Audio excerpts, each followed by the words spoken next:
sejak libur panjang kemarin. Apakah Anda lihat memang ini adalah spillover dari bursa Amerika Serikat yang juga terkoreksi? Ya memang kalau kita lihat Wall Street semalam tiga-tiganya Dow Jones, S&P 500 sama Nasdaq memang turunnya lumayan banget ya Anaka.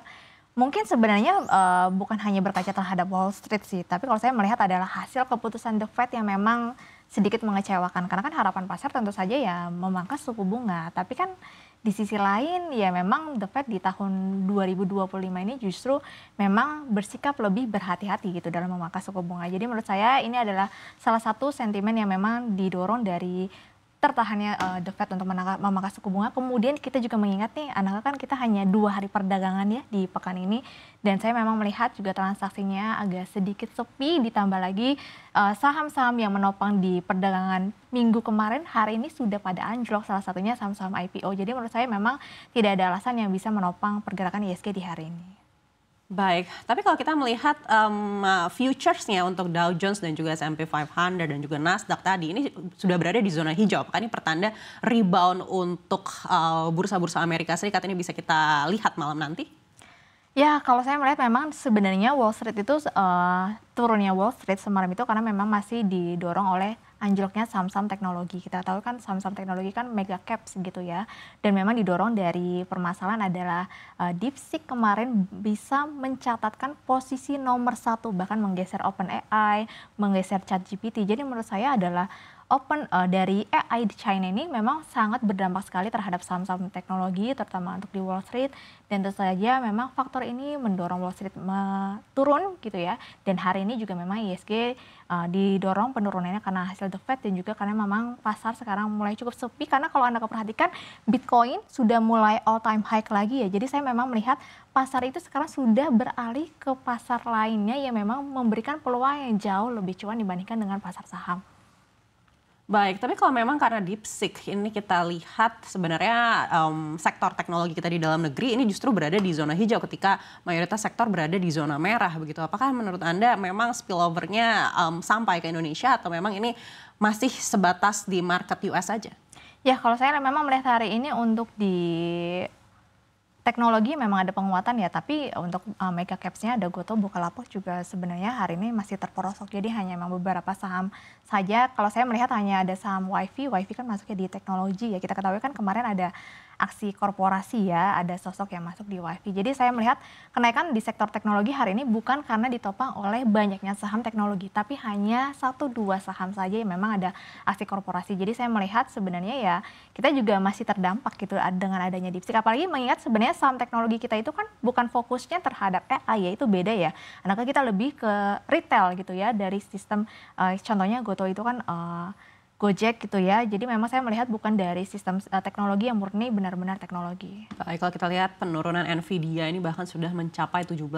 Apakah Anda lihat ini masih akan berlanjut di perdagangan malam nanti yang artinya dampaknya untuk emerging market seperti kita juga masih akan berlanjut hingga akhir pekan besok? Kalau Nvidia justru semalam itu saya melihat sudah ada penguatan meskipun tipis karena kan kemarin turunnya lumayan signifikan sekali. Jadi kalau menurut saya harusnya Nvidia sih kemarin penurunannya hanya penurunan sesaat.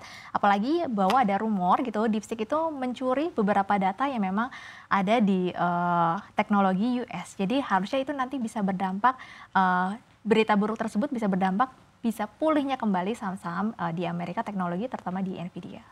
Baik, kita kembali ke dalam negeri. Kita tahu sebenarnya kita masih berada dalam musim rilis kinerja. Apakah ini tidak cukup juga untuk bisa mendongkrak pergerakan IHSG? Apalagi kalau kita melihat dari saham-saham perbankan, ini kan sebenarnya rilis kinerjanya cukup baik.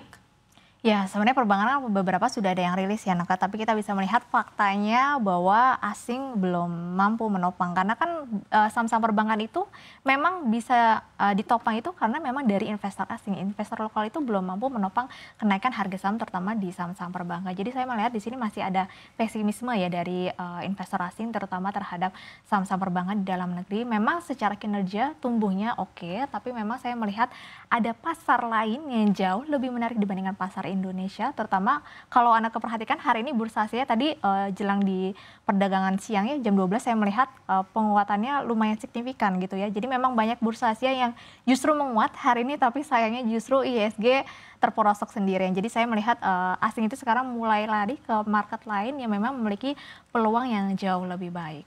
Baik, secara sektoral juga tadi kita lihat sektor consumer ini terlihat ada angin segar meskipun memang tidak terlalu signifikan, tapi paling tidak melemah seperti dengan sektor-sektor lainnya. Anda lihat apa yang menjadi faktor penguat dari sektor ini? Ya, mungkin kalau sektor consumer saya perhatikan memang hari ini ada penguatan tapi nggak begitu signifikan juga ya Hanaka. Ya mungkin memang sejalan dengan program pemerintah ya kan kita ketahui bahwa anggaran makan siang gratis kan dinaikkan ya. Jadi saya melihat memang ada optimisme dari sejalan dengan program-program kebijakan pemerintah baru yang tentu saja ini bisa mendorong sektor-sektor consumer. Jadi menurut saya sih mungkin hanya karena kebijakan itu. Tapi untuk balik lagi secara jangka panjang nanti kita bisa tunggu hasil kinerja keuangannya di sepanjang tahun 2024. Baik, sektor lainnya yang tertekan selain perbankan dan ini cukup dalam adalah sektor properti dan juga sektor konstruksi begitu. Apakah Anda lihat ada satu sentimen yang mungkin memang menyasar dan memberatkan sektor-sektor ini? Ya kalau saya lihat hari ini untuk yang infrastruktur ya terutama ya memang didorong oleh saham-saham konstruksi terutama BUMN ya kita ketahui kan memang secara kinerja kan belum banyak yang pulih gitu ya. Kemudian juga Telkom hari ini turunnya hingga 2,23%. Untuk properti memang saya melihat juga beberapa emiten terutama di CTRA, Pawan juga turun ya.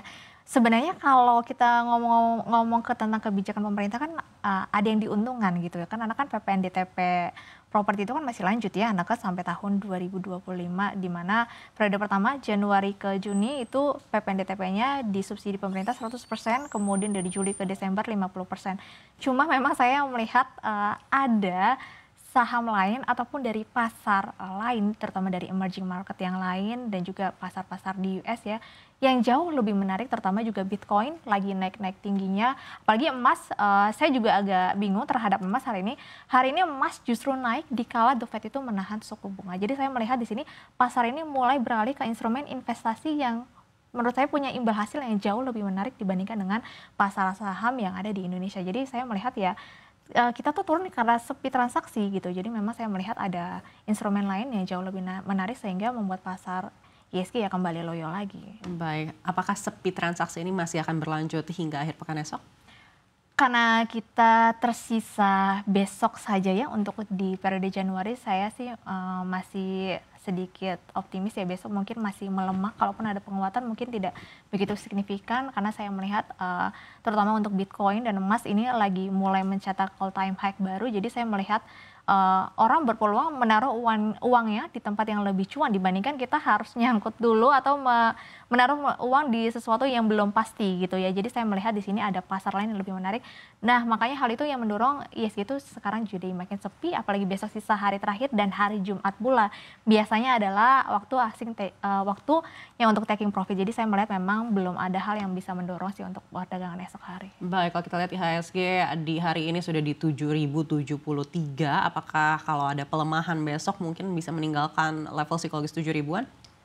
Ya karena memang tipis ya, nah kalau menurut saya sih bisa saja besok bisa balik ke level 6.900 ya, nggak menutup kemungkinan apalagi hari ini juga penurunannya cukup tajam ya saya lihat dan banyak-banyak saham-saham perbankan, big caps, bahkan saham-saham IPO yang baru kemarin bisa menopang sekarang sudah mulai turun jadi hanya butuh sekitar 74 poin saja atau 75 poin saja untuk membuat ISG turun di 6.900. Tapi kalau misalkan memang besok pasar sudah mulai optimis lagi, kemungkinan masih bertahan di level 7.000-an. Tapi saya agak sedikit pesimis ya kalau besok memang masih menguat. Baik, bagaimana dengan pekan depan? Apakah ada potensi IHSG ini akan rebound atau sebenarnya pelemahan ini masih akan berlanjut sehingga bila melakukan cicil beli atau akumulasi buy dari besok ini masih terlalu berisiko? Kalau saya melihat mungkin di Februari biasanya nih ya, ISG kalau secara track record kalau 2 hari beruntun sudah turun di level di atas 1% atau mendekati 1% itu biasanya di hari ketiganya itu biasanya mulai rebound dan reboundnya itu kencang. Jadi menurut saya harusnya di awal Februari bisa menjadi awal yang baik ya terutama di awal Februari itu berarti kita mulai transaksi perdagangan di tanggal 3 harusnya tanggal 3 itu sudah mulai ada rebound kembali karena memang sudah menghapus masa-masa ternyata January effect tidak terjadi ya.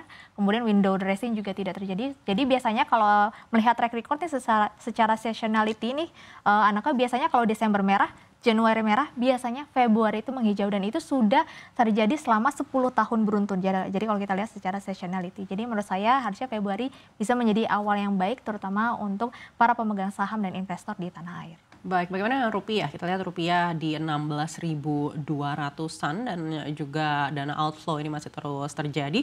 Apakah ada potensi pelemahan rupiah ini juga masih akan berlanjut dan Anda lihat support dan resistannya ada di mana?